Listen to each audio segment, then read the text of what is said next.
ഇപ്പോൾ മുഖ്യമന്ത്രി പിണറായി വിജയൻ എം.ടി. വാസുദേവൻ നായർക്ക് അന്ത്യോപചാരം അർപ്പിക്കാൻ വേണ്ടി അദ്ദേഹത്തിൻ്റെ വീട്ടിലേക്ക് എത്തുന്നു. ആ ദൃശ്യങ്ങളാണ് പ്രേക്ഷകർ കാണുന്നത്. ഷാജഹാൻ ചേരുന്നുണ്ട്. ഷാജഹാൻ, മുഖ്യമന്ത്രി പിണറായി വിജയൻ എം.ടി. വാസുദേവൻ നായരുടെ വീട്ടിൽ എത്തിക്കഴിഞ്ഞ് ഇപ്പോൾ അന്ത്യോപചാരം അർപ്പിക്കുകയാണ്. രാവിലെ 8 മണിക്ക് എത്തുമെന്നാണ് ആദ്യം അറിയിച്ചെങ്കിലും പിന്നീട് 10:30 മാറ്റുകയായിരുന്നു. ഇപ്പോൾ അദ്ദേഹം ഇവിടെ എത്തിയിട്ടുണ്ട്. ഒപ്പം തന്നെ മന്ത്രി മുഹമ്മദ് റിയാസ് അടക്കമുള്ള മന്ത്രിമാരും മറ്റു ജനപ്രതിനിധികളൊക്കെ തന്നെ ഇവിടെ ഉണ്ട്. ഇപ്പോൾ അല്പസമയം മുഖ്യമന്ത്രി ഇവിടെ ചെലവഴിച്ച ശേഷം മടങ്ങും. സംസ്കാര ചടങ്ങിൽ അദ്ദേഹം പങ്കെടുക്കുമെന്ന കാര്യം വ്യക്തമല്ല. ഏതായാലും സംസ്കാര ചടങ്ങിന് ഔദ്യോഗിക ബഹുമതികളടക്കമുള്ള സംവിധാനങ്ങളോടുകൂടിയാണ് സംസ്കാര ചടങ്ങ് നടത്തുന്നത്. ഒപ്പം തന്നെ ഇവിടെ സർക്കാർ ഒരു വാഹനം ഏർപ്പാട് ചെയ്തിട്ടുണ്ട്. ആ വാഹനത്തിൽ ഇവിടെ നിന്നും വിലാപയാത്ര, ചെറിയൊരു വിലാപയാത്ര ഉണ്ട്, 1.5 കിലോമീറ്റർ നീളുന്ന ചെറിയ വിലാപയാത്രയായി നഗരത്തിന് പ്രധാനപ്പെട്ട മാവൂർ റോഡിലേക്ക് കൊണ്ടുപോകാനുള്ള ആലോചനയാണ് നടന്നത്. മുഖ്യമന്ത്രി ഇവിടെ എത്തിയിട്ടുണ്ട്. മുഖ്യമന്ത്രി കുടുംബാംഗങ്ങളടക്കം ആശ്വസിപ്പിക്കുന്നുണ്ട്. മുഖ്യമന്ത്രി ഇന്നലെ രാത്രി തന്നെ ഈ മരണവാർത്ത അറിഞ്ഞ് മന്ത്രിസഭാ യോഗം അടക്കമുള്ള മറ്റ് പരിപാടികളും അദ്ദേഹത്തിന്റെ ഔദ്യോഗിക പരിപാടികളും പാർട്ടി പരിപാടികളും ഒക്കെ റദ്ദാക്കി ഇന്നലെ തന്നെ ഇവിടെ എത്തിയിരുന്നു. ഇന്ന് രാവിലെ തന്നെ അദ്ദേഹം ഇങ്ങോട്ട് പുറപ്പെടുമെന്ന് അറിയിച്ചിരുന്നു. മറ്റു തരത്തിലുള്ള എല്ലാ സർക്കാർ സംവിധാനങ്ങളും ഇതുമായി ബന്ധപ്പെട്ടുള്ള കാര്യങ്ങളൊക്കെ തന്നെ ഇവിടെ മന്ത്രി മുഹമ്മദ് റിയാസിന്റെ മുൻകൈയിൽ നടക്കുന്നുമുണ്ട്. കോഴിക്കോട് മാവൂർ റോഡ് ശ്മശാനത്തിൽ, സർക്കാർ ഉടമസ്ഥതയിലുള്ള മാവൂർ റോഡ് ശ്മശാനത്തിലാണ്. അത് നവീകരിച്ച ശ്മശാനമാണ്.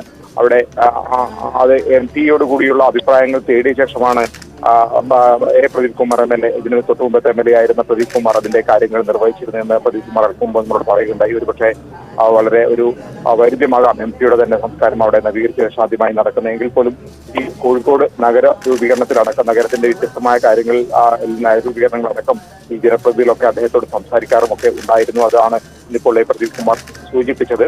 മുഖ്യമന്ത്രി ഇപ്പോൾ അദ്ദേഹത്തിന്റെ കുടുംബാംഗങ്ങളെ കാണുന്നത് ദൃശ്യങ്ങൾ കാണാം. ഈ വീടിന്റെ അകത്തേക്ക് അദ്ദേഹത്തിന്റെ എല്ലാ വിരുന്നുകാരെയും സന്ദർശകരെയും സ്വീകരിച്ചുന്ന അതേ വിരുന്നുമുറിയിൽ ചല്ലമറ്റ് കിടക്കുന്ന എം.ടിക്ക് മുമ്പിൽ ആണ് ഇപ്പോൾ മുഖ്യമന്ത്രി നിൽക്കുന്നത്.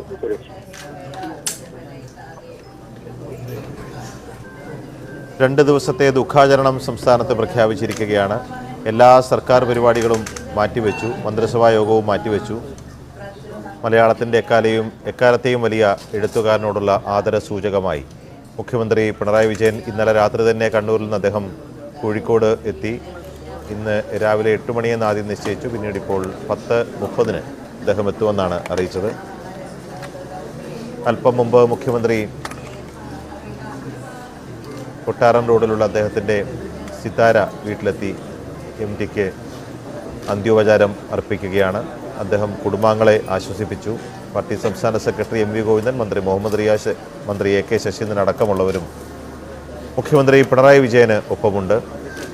10 ദിവസം കോഴിക്കോട് ബേബി മെമ്മോറിയൽ ആശുപത്രിയിൽ ഗുരുതരാവസ്ഥയിൽ കഴിഞ്ഞ M.ടി ഇന്നലെ രാത്രി 10 മണിക്കാണ് വിട വാങ്ങിയത്.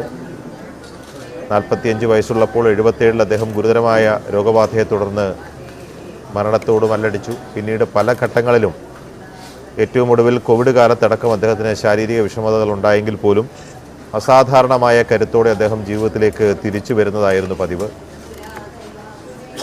വാർദ്ധക്യം, അതിനുശേഷം മരണം, അതൊരു അനിവാര്യതയാണ്. അതിനെ ഭയക്കുന്നില്ല എന്ന് M.ടി പറഞ്ഞിരുന്നു. M.ടിക്ക് ഭയമില്ല.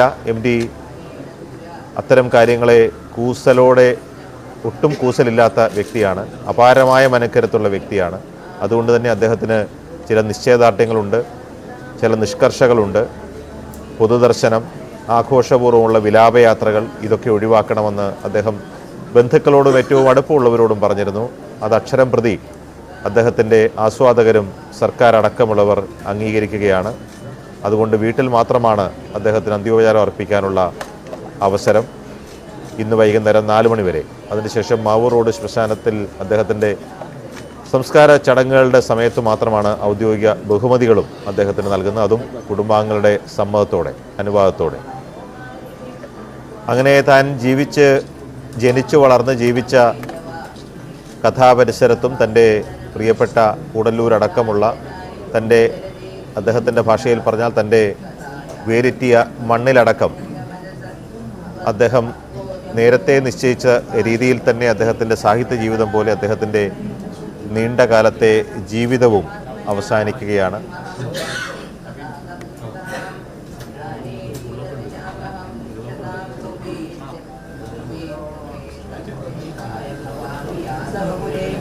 കോഴിക്കോടാണ് MT എന്നുള്ള പത്രാധിപരെ, എഴുത്തുകാരനെ എല്ലാ അർത്ഥത്തിലും പാകപ്പെടുത്തുന്നത്. പക്ഷേ അദ്ദേഹത്തിൻ്റെ എഴുത്തിനെ ഏറ്റവും കൂടുതൽ സ്വാധീനിച്ചിട്ടുള്ള അദ്ദേഹത്തിൻ്റെ ജന്മദേശം തന്നെയാണ്. വിശ്വസാഹിത്യത്തെ ഇത്രമാത്രം അടുത്ത് കാണുകയും ആഴത്തിൽ പഠിക്കുകയും ചെയ്ത മറ്റൊരാളുണ്ടോ എന്ന് സംശയം നിലനിൽക്കുമ്പോൾ പോലും അദ്ദേഹത്തിൻ്റെ രചനകൾ, അദ്ദേഹത്തിൻ്റെ കഥാപരിസരങ്ങൾ, അദ്ദേഹത്തിൻ്റെ കഥാപാത്രങ്ങളൊക്കെ ആ ചെറുദേശത്ത് ഒതുങ്ങി നിന്നു എന്നതാണ് സത്യം. ഇപ്പോൾ മുഖ്യമന്ത്രി പിണറായി വിജയൻ വീട്ടിൽ നിന്ന് പുറത്തേക്ക് ഇറങ്ങുകയാണ്. ഷാജഹാൻ ഒപ്പമുണ്ട്. ഷാജഹാൻ,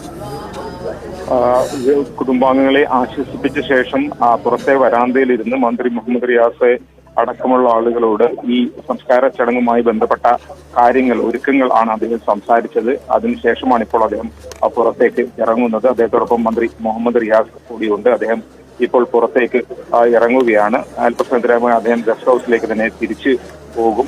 സംസ്കാരത്തിന്റെ കാര്യങ്ങളൊക്കെ തന്നെ മുഖ്യമന്ത്രിയുമായി മന്ത്രി മുഹമ്മദ് റിയാസ് അടക്കമുള്ള ആളുകൾ സംസാരിക്കുന്നത് കാണാമായിരുന്നു. അവിടെ മറ്റ് CPM ജില്ലാ സെക്രട്ടറി അടക്കമുള്ള നേതാക്കളും ഉണ്ട്. മറ്റു ഉന്നത ഉദ്യോഗസ്ഥർ, പോലീസ് IG അടക്കമുള്ള സേതുരാമൻ അടക്കമുള്ള ഉദ്യോഗസ്ഥരും അവിടെ ഉണ്ട്.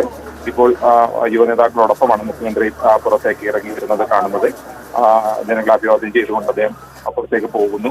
ഈ ഇന്നലെ രാത്രി തന്നെ മുഖ്യമന്ത്രി ഇതുമായി ബന്ധപ്പെട്ടുള്ള വിഷയങ്ങളെ സംബന്ധിച്ച് നിർദ്ദേശങ്ങൾ ഇവിടുത്തെ മുൻ MLA PT പ്രദീപ് കുമാർ അടക്കമുള്ള ആളുകൾക്കൊക്കെ തന്നെ മന്ത്രി മുഹമ്മദ് റിയാസിന് നൽകിയിരുന്നു. അതനുസരിച്ച് കാര്യങ്ങൾ മുന്നോട്ട് പോകുന്നു എന്നാണ്. MPയുടെ കുടുംബം നിഷ്കർഷിക്കുന്ന രീതിയിലുള്ള അതേ തരത്തിലുള്ള കാര്യങ്ങൾ നടപ്പാക്കാനാണ് നിർദ്ദേശിച്ചിരിക്കുന്നത്. പ്രത്യേകിച്ച് പൊതുദർശനത്തിന്റെ കാര്യത്തിലും പിന്നീട് നടക്കുന്ന അന്ത്യോപചാരം അർപ്പിക്കുന്ന കാര്യത്തിലും ഒക്കെ തന്നെ അത്തരത്തിൽ കൃത്യമായിട്ട് കുടുംബത്തിന്റെ കാര്യങ്ങളൊക്കെ തന്നെ കുടുംബവുമായി കൺസൾട്ട് ചെയ്ത് മാത്രം മുന്നോട്ട് പോകാനുള്ള നിർദ്ദേശമാണ് മുന്നോട്ട് വെച്ചിരിക്കുന്നത്. ഏറ്റവും ഒടുവിലായി ഒരു ബസ്സിൽ വിലാപയാത്ര പോലെ കൊണ്ടുപോകാൻ ആലോചിച്ചിരുന്നു. പക്ഷേ അത് വേണ്ട എന്ന് കുടുംബം പറഞ്ഞതിന്റെ പശ്ചാത്തലത്തിൽ കൂടി അങ്ങനെ ഒരു പരസ്യമായ ഒരു മൃതദേഹം അങ്ങനെ പൊതുജനങ്ങൾ കാണാനായി പോകുന്ന വഴിയുള്ള സംവിധാനം ഏർപ്പെടുത്താൻ സാധ്യതയില്ല എന്നാണ് മനസ്സിലാക്കാൻ കഴിയുന്നത്. ഏതൊക്കെ എല്ലാ കാര്യങ്ങളും കുടുംബവുമായി ആലോചിച്ച ശേഷം മുന്നോട്ട് പോവുകയാണെന്നുള്ളതാണ്. ഏതായാലും മുഖ്യമന്ത്രി ഈ MPയുടെ വീട്ടിലേക്കുള്ള സന്ദർശനം അവസാനിപ്പിച്ച് ഇപ്പോൾ അദ്ദേഹം കാറിലേക്ക് കയറുകയാണ്. തിരിച്ച് കാറിലേക്ക് കയറി അദ്ദേഹം തിരിച്ച് ഗസ്റ്റ് ഹൗസിലേക്ക് തന്നെ പോവുകയാണ്. സംസ്കാര ചടങ്ങിൽ അദ്ദേഹം പങ്കെടുക്കുന്ന കാര്യത്തിൽ എന്തെങ്കിലും പറഞ്ഞിട്ടുള്ള ഒരു വിഷയം മന്ത്രി മുഹമ്മദ് റിയാസ് കാര്യം അല്പം സമയത്തിനകം പറയുമെന്ന് കരുതുന്നു. ഏതായാലും ഈ മുഖ്യമന്ത്രിയുടെ ചെറിയൊരു ഹ്രസ്വ സന്ദർശനം അതിന്റെ കുടുംബാംഗങ്ങളെ ആശ്വസിപ്പിച്ചു. അതിനുശേഷം ഈ വരാന്തയിൽ MPയുടെ സിതാര വീടിന്റെ വരാന്തയിൽ ഇരുന്നു കൊണ്ട് അദ്ദേഹം മറ്റ് കാര്യങ്ങളിലൊക്കെ തന്നെ നിർദ്ദേശങ്ങൾ നൽകി എന്നാണ് നമുക്ക് മനസ്സിലാക്കാൻ കഴിയുന്നത്. അദ്ദേഹത്തിൻ്റെ വാഹനം ഇപ്പോൾ ഇവിടുന്ന് തിരിച്ച് കഴിഞ്ഞു. വലിയ രീതിയിലുള്ള പോലീസ് ബന്ധോബസ്തൊക്കെ തന്നെ ഇവിടെ ഉണ്ടായിരുന്നു. ഇപ്പോൾ MPയുടെ കൊട്ടാരം റോഡിലെ വീട്ടിലേക്ക് കൂടുതൽ ജനപ്രവാഹം ഉണ്ട് എന്നുള്ളതാണ് ഒരു പ്രധാനപ്പെട്ട കാര്യം. രാവിലത്തെ അപേക്ഷിച്ച് കൂടുതൽ ആളുകൾ എത്തിക്കൊണ്ടിരിക്കുന്നു. വലിയൊരു ജനാവലി തന്നെ ഈ കൊട്ടാര റോഡിലേക്ക് ഒഴുകിയിരിക്കുന്നു. MPയിലെ വീട്ടിലേക്ക് കയറുന്ന ആ വഴി എന്ന് പറയുന്നത് തീർച്ചയായിട്ടും ഒരു ചെറിയ 8-9 അടി വീതി മാത്രം ഉള്ള ഒരു വഴിയാണ്. അപ്പോൾ സ്വാഭാവികമായിട്ടും അവിടെ ആൾത്തിരക്ക് നിയന്ത്രിക്കാൻ ഇനിയിപ്പോൾ പോലീസിനെ സംബന്ധിച്ചിടത്തോളം കുറച്ച് ബുദ്ധിമുട്ടുകൾ ഉണ്ടാകും. മുഖ്യമന്ത്രിയുടെ വാഹനവ്യൂഹം നീങ്ങിക്കൊണ്ടിരിക്കുന്നു തിരികെ.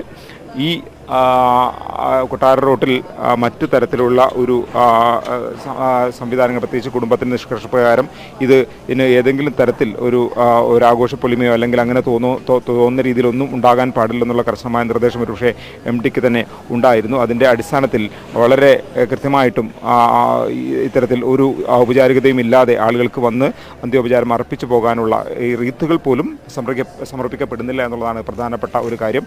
പൊതുദർശനം വേണ്ട എന്നതിനൊപ്പം തന്നെ ഇത്തരത്തിൽ റീത്തുകളൊന്നും സമർപ്പിച്ച് അങ്ങനെ ഒരു പ്രകടനം വേണ്ട, അത്തരത്തിലൊരു വൈകാരികത വേണ്ട എന്നുള്ള നിർദ്ദേശവും കൂടി MT നൽകിയിരുന്നാണ് നമുക്ക് മനസ്സിലാക്കാൻ കഴിയുന്നത്. അദ്ദേഹത്തിൻ്റെ കുടുംബാംഗങ്ങളെ ആശ്വസിപ്പിച്ച ശേഷം മുഖ്യമന്ത്രി ഭാര്യയോടും മകളോടും സംസാരിച്ചിരുന്നു. ഇവിടെ എത്തിയ ശേഷം പിന്നീട് അദ്ദേഹത്തിൻ്റെ മുഖ്യമന്ത്രിയുടെ പേരിൽ മാത്രമാണ് റീത്ത് സമർപ്പിച്ചിരിക്കുന്നത്. മറ്റാരും ഇവിടെ റീത്ത് സമർപ്പിക്കുന്നുമില്ല എന്നുള്ളത് പ്രത്യേകമായി എടുത്തു പറയേണ്ടുന്ന ഒരു കാര്യമാണ്.